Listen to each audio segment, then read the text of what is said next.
ಸ್ನೇಹಿತರೆ, ಎಲ್ರಿಗೂ ಕೂಡ ನಮಸ್ಕಾರ. ಸ್ನೇಹಿತರೆ, ನನಗೆ ತುಂಬಾ ಜನರು ಕಮೆಂಟ್ ಮಾಡ್ತಾ ಇದ್ರಿ, ನಮ್ಗೆ ಒಂದು ಮನೆಗಳಿಲ್ಲ, ಒಂದು ಸ್ವಂತ ಮನೆ ಇಲ್ಲ ನಮ್ಗೆ ಅಂತ ತುಂಬಾ ಜನ ಕಮೆಂಟ್ ಮಾಡ್ತಾ ಇದ್ರಿ.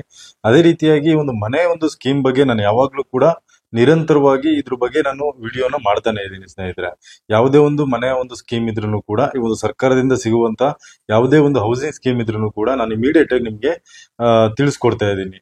ಅದೇ ರೀತಿಯಾಗಿ ಸ್ನೇಹಿತರೆ, ಇವಾಗ್ಲೂ ಕೂಡ ನಿಮ್ಗೆ ಈ ಒಂದು ರಾಜೀವ್ ಗಾಂಧಿ ಈ ಒಂದು ವಸತಿ ಯೋಜನೆಯಲ್ಲಿ, ಅಂದ್ರೆ ಈ ಒಂದು ನಿಮ್ಗೆ ಗೊತ್ತಿರಬಹುದು, ಈ ಒಂದು ರಾಜೀವ್ ಗಾಂಧಿ ವಸತಿ ಏನು ಯೋಜನೆ ಇದೆಯಲ್ವಾ, ಇದು ಹಲವಾರು ವರ್ಷಗಳಿಂದನೂ ಕೂಡ ಇದೆ. ಅದೇ ರೀತಿಯಾಗಿ ಇವಾಗ 2024 2025ರಲ್ಲಿ ಮತ್ತೆ ಇವಾಗ ಈ ಒಂದು ಸ್ವಂತ ಒಂದು ಮನೆಗಳನ್ನ ಕಟ್ಕೊಳ್ಳೋದಿಕ್ಕೆ ಈ ಒಂದು ದುರ್ಬಲ ವರ್ಗದವ್ರು ಏನಿದ್ದಾರೆ, ಮತ್ತೆ ಈ ಒಂದು ಮನೆಗಳಿಲ್ದಿರುವಂತವ್ರು, ಈ ರೀತಿಯಾಗಿ ಇರುವಂತವ್ರಿಗೆ ಇವಾಗ ಒಂದು ಒಳ್ಳೆ ಅವಕಾಶನ ಮಾಡಿಕೊಟ್ಟಿದ್ದಾರೆ ಈ ಒಂದು ರಾಜ್ಯ ಸರ್ಕಾರದಿಂದ. ಅದೇ ರೀತಿಯಾಗಿ ಈ ಒಂದು ಯೋಜನೆ ಅಡಿಯಲ್ಲಿ ಅರ್ಹತೆ ಹೊಂದಿದ ಅರ್ಜಿದಾರರಿಗೆ 1 BHK ಮತ್ತು 2 BHK ಮನೆಗಳನ್ನು ಅತ್ಯಂತ ಕಡಿಮೆ ಬೆಲೆಗೆ ನೀಡಲಾಗ್ತಿದೆ. ನಿಮ್ಗೆಲ್ರೂ ಕೂಡ ಗೊತ್ತಿರುವಂತ ವಿಚಾರ, ಈ ಒಂದು ರಾಜೀವ್ ಗಾಂಧಿ ಒಂದು ವಸತಿ ಯೋಜನೆಯಲ್ಲಿ ಯಾವುದೇ ರೀತಿಯಾದ ಒಂದು ಸ್ವಂತ ಅಂದ್ರೆ ಇಂಡಿವಿಜುವಲ್ ಮನೆಗಳನ್ನ ಕೊಡೋದಿಲ್ಲ, ಫ್ಲಾಟ್ ಗಳನ್ನ ಕೊಡ್ತಾರೆ. 1 BHK, ಅದೇ ರೀತಿಯಾಗಿ 1 BHK ಮತ್ತು 2 BHK ಒಂದು ಫ್ಲಾಟ್ ಗಳನ್ನು ಕೂಡ ಕೊಡ್ತಾ ಇದ್ದಾರೆ. ಅಂದ್ರೆ ಯಾರೆಲ್ಲ ಮನೆಗಳಿಲ್ಲ, ಯಾರಿಗೆಲ್ಲ ಈ ಒಂದು ಮನೆಗಳಿಲ್ಲ ಅಂತವ್ರಿಗೆ ಈ ರೀತಿಯಾದ ಒಂದು ವ್ಯವಸ್ಥೆನೂ ಕೂಡ ಸರ್ಕಾರದಿಂದ ಮಾಡ್ತಾ ಇದ್ದಾರೆ. ಅದು ಕೂಡ ಇವಾಗ 2024 2025ನೇ ಸಾಲಿನಲ್ಲಿ. ಇದಕ್ಕೂ ಫಸ್ಟ್ ಈ ಒಂದು ರಾಜೀವ್ ಗಾಂಧಿ ವಸತಿ ಯೋಜನೆಯಲ್ಲಿ ಹಲವಾರು ಜನರಿಗೆ ಮನೆಗಳನ್ನ ಕೊಡ್ತಾನೆ ಬಂದಿದೆ ಈ ಒಂದು ಸ್ಕೀಮ್ ಅಲ್ಲಿ. ಅದೇ ರೀತಿಯಾಗಿ ಇವಾಗ 2024 2025ರಲ್ಲೂ ಕೂಡ ಈ ಒಂದು ಮನೆಗಳನ್ನ ಕೊಡ್ತಾ ಇದ್ದಾರೆ. ಅದರಲ್ಲೂ ಕೂಡ ಒಂದು ಅತ್ಯಂತ ಕಡಿಮೆ ಬೆಲೆಯಲ್ಲಿ ನಿಮ್ಗೆ 1 BHK ಮತ್ತು 2 BHK ಫ್ಲಾಟ್ ಸಿಗುವಂತದ್ದು. ಇದಕ್ಕೆ ಅರ್ಜಿನ ಹಾಕೋದಾದ್ರೆ ನಾನು ಕಂಪ್ಲೀಟ್ ಡೀಟೇಲ್ಸ್ ನಿಮ್ಗೆ ಹೇಳ್ತಾ ಹೋಗ್ತೀನಿ. ಅದಕ್ಕೂ ಫಸ್ಟ್ ಸ್ನೇಹಿತರೆ, ನಮ್ಮ ಒಂದು ಚಾನಲ್ಗೆ ಯಾರೇನೋ ಸಬ್ಸ್ಕ್ರೈಬ್ ಆಗಿಲ್ಲ, ದಯವಿಟ್ಟು ಕೂಡ ಇವಾಗಲೇ ಸಬ್ಸ್ಕ್ರೈಬ್ ಮಾಡ್ಕೊಳ್ಳಿ. ಈ ಒಂದು ಸಬ್ಸ್ಕ್ರೈಬ್ ಮಾಡ್ಕೊಳ್ಳೋದ್ರಿಂದ ನಿಮ್ಗೆ ಯಾವುದೇ ನಾವು ವಿಡಿಯೋಗಳು ಮಾಡಿದ್ರು ಕೂಡ ನಿಮ್ಗೆ ನೋಟಿಫಿಕೇಶನ್ ಇಮಿಡಿಯೇಟ್ ಆಗಿ ಬಂದ್ಬಿಡುತ್ತೆ ಸ್ನೇಹಿತರೆ. ಓಕೆ, ಇವಾಗ ರಾಜೀವ್ ಗಾಂಧಿ ವಸತಿ ಯೋಜನೆಯ ಪ್ರಮುಖ ಯೋಜನೆಗಳನ್ನ ನಾವು ನೋಡ್ತಾ ಹೋಗೋಣ. ಮೊದಲನೇದಾಗಿ, ಮಾರುಕಟ್ಟೆ ದರಕ್ಕಿಂತ ಕಡಿಮೆ ಬೆಲೆಗೆ ಮನೆಗಳು ಸಿಗುವಂತದ್ದು. ನಿಮ್ಗೆ ಈ ಒಂದು ಮಾರುಕಟ್ಟೆ ಏನು ಬೆಲೆ ಇದೆಯಲ್ವಾ, ಅದಕ್ಕಿಂತ ಸ್ವಲ್ಪ ಕಡಿಮೆ ಬೆಲೆಯಲ್ಲಿ ನಿಮ್ಗೆ ಈ ಒಂದು ಮನೆಗಳು ಸಿಗುವಂತದ್ದು. ಅದೇ ರೀತಿಯಾಗಿ ಆರ್ಥಿಕವಾಗಿ ಹಿಂದುಳಿದವರಿಗೆ ಸುರಕ್ಷಿತ ಮತ್ತು ಸ್ಥಿರವಾದ ವಾಸಸ್ಥಳ, ಅಂದ್ರೆ ಆರ್ಥಿಕವಾಗಿ ಹಿಂದುಳಿದಂತವ್ರು ಮತ್ತೆ ಒಂದು ಬಡವರು, ನಿರ್ಗತಿಕರು, ಇಂಥವ್ರಿಗೆ ತುಂಬಾನೇ ಯೂಸ್ ಆಗುತ್ತೆ ಈ ಒಂದು ಏನು ಈ ಒಂದು ರಾಜೀವ್ ಗಾಂಧಿ ಸ್ಕೀಮ್ ಅಲ್ಲಿ. ಅದೇ ರೀತಿಯಾಗಿ ಬಡ್ತಿ ಮತ್ತು ಸಾಲದ ಸೌಲಭ್ಯಗಳು ಲಭ್ಯ. ಅದೇ ರೀತಿಯಾಗಿ ಒಂದು ಫ್ಲಾಟ್ ಗಳನ್ನ ತಗೊಂಡ್ರು ಕೂಡ ನಿಮ್ಗೆ ಡೌನ್ ಪೇಮೆಂಟ್ ನ ಕೊಡೋದಿಕ್ಕಿರುತ್ತೆ. ಆ ಡೌನ್ ಪೇಮೆಂಟ್ ನ ಕಟ್ಟಿದ ನಂತರದಲ್ಲಿ ನಿಮ್ಗೆ ಸಾಲದ ಒಂದು ಸೌಲಭ್ಯನ ಕೂಡ ಇರುತ್ತೆ. ಅದನ್ನ ನೀವು ಪ್ರತಿ ಒಂದು ತಿಂಗಳಲ್ಲಿ ಒಂದು EMI ಗಳನ್ನ ನೀವು ಕಟ್ತಾ ಹೋಗ್ಬೇಕಾಗುತ್ತೆ. ಆ ರೀತಿಯಾದ ಒಂದು ಫೆಸಿಲಿಟಿ ಕೂಡ ಈ ಒಂದು ಸ್ಕೀಮ್ ಅಲ್ಲಿ ಇರುವಂತದ್ದು. ಅದೇ ರೀತಿಯಾಗಿ ನೀರು, ವಿದ್ಯುತ್, ರಸ್ತೆ ಮತ್ತು ಶಾಲಾ ಸೌಲಭ್ಯಗಳೊಂದಿಗೆ ವಸತಿ ಕಾಲೋನಿಗಳು. ಈ ಒಂದು ಕಾಲೋನಿಗಳಲ್ಲಿ ಪ್ರತಿಯೊಂದಿಗೂ ಕೂಡ ಅಂದ್ರೆ ನೀರಾಗಿರ್ಬೋದು, ವಿದ್ಯುತ್ ಆಗಿರ್ಬೋದು, ಮತ್ತೆ ಈ ಒಂದು ರಸ್ತೆ ಒಂದು ಏನಿದೆಯಲ್ವಾ, ಈ ಒಂದು ಶಾಲಾ ಕಾಲೇಜುಗಳು ಏನಿರ್ತವೆ ಆ ಒಂದು ಕಾಲೋನಿಗಳಲ್ಲೇ ನಿಮ್ಗೆ ಈ ಒಂದು ಫ್ಲಾಟ್ಗಳು ಸಿಗುವಂತದ್ದು. ಅದೇ ರೀತಿಯಾಗಿ ಈ ಒಂದು ಸ್ಕೀಮ್ಗೆ ಅರ್ಜಿ ಹಾಕೋದಿಕ್ಕೆ ಏನೆಲ್ಲ ಒಂದು ಅರ್ಹತೆಗಳು ಬೇಕಾಗುತ್ತೆ ಅಂತ ನೋಡೋದಾದ್ರೆ, ಮೊದಲನೇದಾಗಿ ಅರ್ಜಿದಾರರು ಕರ್ನಾಟಕದ ಶಾಶ್ವತ ನಿವಾಸಿ ಆಗಿರ್ಬೇಕಾಗುತ್ತೆ.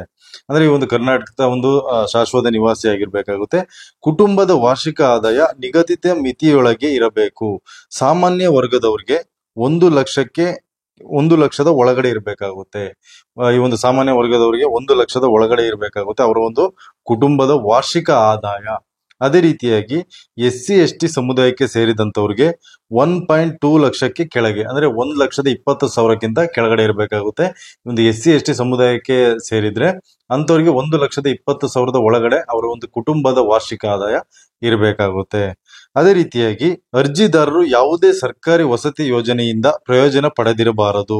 ಇಲ್ಲಿವರೆಗೂ ಕೂಡ ಈ ಒಂದು ವಸತಿ ಯೋಜನೆಯಲ್ಲಿ ಪಡೆದಿರಬಾರದು. ಅದು ಈ ಒಂದು ಪ್ರಧಾನ ಮಂತ್ರಿ ಆವಾಸ್ ಯೋಜನೆ ಆಗಿರ್ಬೋದು ಅಥವಾ ಯಾವುದೇ ಒಂದು ಹೌಸಿಂಗ್ ಸ್ಕೀಮ್ ಗಳಾಗಿದ್ರು ಕೂಡ ಅದರಲ್ಲಿ ನೀವು ಪ್ರಯೋಜನ ಪಡೆದಿಲ್ಲ ಅಂದ್ರೆ ಇದಕ್ಕೆ ಅರ್ಜಿನ ಹಾಕ್ಬೋದು ಸ್ನೇಹಿತರೆ ನೀವು. ಅದೇ ರೀತಿಯಾಗಿ ಈ ಒಂದು ಮಹಿಳೆ, ವೈದ್ಯಕೀಯವಾಗಿ ಅಂಗವಿಕಲರು ಮತ್ತು ಸೀನಿಯರ್ ಸಿಟಿಜನ್ ಗಳಿಗೆ ಆದ್ಯತೆ. ಈ ಒಂದು ಮೊದಲ ಆದ್ಯತೆನ ಕೊಡ್ತಾ ಇರುವಂತದ್ದು ಈ ಒಂದು ಮಹಿಳೆಯರು ಮತ್ತೆ ವೈದ್ಯಕೀಯವಾಗಿ ಅಂಗವಿಕಲರ ಏನಾಗಿರ್ತಾರಲ್ವಾ ಅಂತವ್ರು, ಮತ್ತೆ ಸೀನಿಯರ್ ಸಿಟಿಜನ್ಗಳು 60 ವರ್ಷದಿಂದ ಮೇಲ್ಪಟ್ಟಂತ ಈ ಒಂದು ಸೀನಿಯರ್ ಸಿಟಿಜನ್ಸ್ ಏನಿರ್ತಾರೆ ಅವರಿಗೂ ಕೂಡ ಮೊದಲ ಒಂದು ಆದ್ಯತೆನ ಕೊಟ್ಟಿದ್ದಾರೆ. ಇನ್ನ ಅರ್ಜಿ ಸಲ್ಲಿಸೋದಕ್ಕೆ ಅಗತ್ಯ ದಾಖಲಾತಿಗಳು ಯಾವ್ದು ಅಂತ ನೋಡೋದಾದ್ರೆ, ಮೊದಲನೇದಾಗಿ ನಿಮ್ಮ ಒಂದು ಆಧಾರ್ ಕಾರ್ಡ್ ಬೇಕಾಗುತ್ತೆ. ನೆಕ್ಸ್ಟ್ ವೋಟರ್ ಐಡಿ ಇರಬೇಕಾಗುತ್ತೆ. ಅದೇ ರೀತಿಯಾಗಿ ರೇಷನ್ ಕಾರ್ಡ್ ಕೂಡ ಇರಬೇಕಾಗುತ್ತೆ. ಅದೇ ರೀತಿಯಾಗಿ ಆದಾಯ ಪ್ರಮಾಣ ಪತ್ರ ಇರಬೇಕಾಗುತ್ತೆ. ನೆಕ್ಸ್ಟ್ ಜಾತಿ ಪ್ರಮಾಣ ಪತ್ರ ಇರಬೇಕಾಗುತ್ತೆ. SC ST OBC ಅರ್ಜಿದಾರರಾಗಿದ್ರೆ ಒಂದು ಕ್ಯಾಸ್ಟ್ ಸರ್ಟಿಫಿಕೇಟ್ ಬೇಕಾಗುತ್ತೆ. ಇನ್ನು ಬ್ಯಾಂಕ್ ಪಾಸ್ಬುಕ್ ಕೂಡ ಬೇಕಾಗುತ್ತೆ. ಇನ್ನು ಪಾಸ್ಪೋರ್ಟ್ ಗಾತ್ರದ ಫೋಟೋಸ್, ಅಂದ್ರೆ ನಿಮ್ಗೆ ಪಾಸ್ಪೋರ್ಟ್ ಸೈಜ್ ನ ಒಂದು ಫೋಟೋಸ್ಗಳು ಕೂಡ ಬೇಕಾಗುತ್ತೆ. ನಂತರ ಮೊಬೈಲ್ ನಂಬರ್ ಮತ್ತು ಇಮೇಲ್ ಐಡಿ ಬೇಕಾಗುತ್ತೆ. ಈ ಒಂದು ಮೊಬೈಲ್ ನಂಬರ್ ಏನಿದೆ ಅಲ್ವಾ, ಇದು ಬ್ಯಾಂಕ್ ಲಿಂಕ್ ಆಗಿರ್ಬೇಕಾಗುತ್ತೆ. ಮತ್ತೆ ನಿಮ್ಮ ಒಂದು ಆಧಾರ್ ಕಾರ್ಡ್ ಕೂಡ ಇದೇ ಒಂದು ನಂಬರ್ ನ ಕೊಟ್ಟಿರ್ಬೇಕಾಗುತ್ತೆ. ಇಷ್ಟು ದಾಖಲಾತಿಗಳು ಬೇಕಾಗುತ್ತೆ. ಅದೇ ರೀತಿಯಾಗಿ ನೀವು ಅರ್ಜಿನ ಆನ್ಲೈನ್ ಅಲ್ಲಿ ಕೂಡ ಸಲ್ಲಿಸಬಹುದು.